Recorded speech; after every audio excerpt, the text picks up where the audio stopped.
দেখুন, মুখ্যমন্ত্রী আজকে এসআইআর নিয়ে উচ্চ আদালতে হাজির হচ্ছেন, সেটা উনি অবশ্যই করতে পারেন। এসআইআর নিয়ে নির্বাচন কমিশন যা করছে সেটা যে ভয়ঙ্কর, বিপজ্জনক, প্রথম থেকে আমরা তা বলে আসছি। দুর্ভাগ্যক্রমে নভেম্বর মাস থেকে মুখ্যমন্ত্রীর যে ভূমিকা নেওয়া উচিত ছিল উনি সেটা নেননি।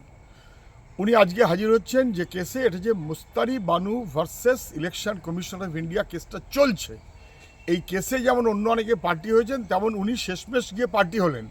মুস্তারি বানু মুর্শিদাবাদ, কামাল সবাই জানেন, সব্যসাচী তার উকিল, আমাদের পার্টির পক্ষ থেকে কার্যত করা, না বুঝবার কোনো কারণ নেই। সেই কেসে উনি হাজির হচ্ছেন, মার্চ করবে।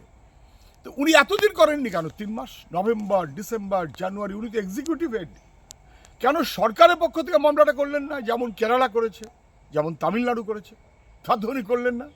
আচ্ছা, উনি তো বাস্তবে লেজিসলেচারের হেড, উনি কেন সেই বিবেচনায় বিধানসভাটিকে আলোচনা করে একটা সর্বসম্মত বা ডিভাইডেড যাই হোক না কেন রেজলিউশন করলেন না?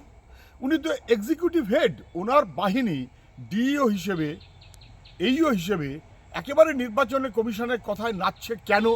উনি কেন 3 মাস ধরে সেটা আপত্তি করেননি? কেন 3 মাস ধরে সেটা ঠেকাবার ব্যবস্থা করেননি? নভেম্বর গেল, ডিসেম্বর গেল, জানুয়ারি গেল, যখন প্রায় শেষ তখন ওনার এসে মনে পড়েছে উনি এক্সিকিউটিভ হেড হিসেবে ফেল। অতএব এখন একটা কালো পোশাক পরে এটাকে একটু লোক দেখানো কারবার।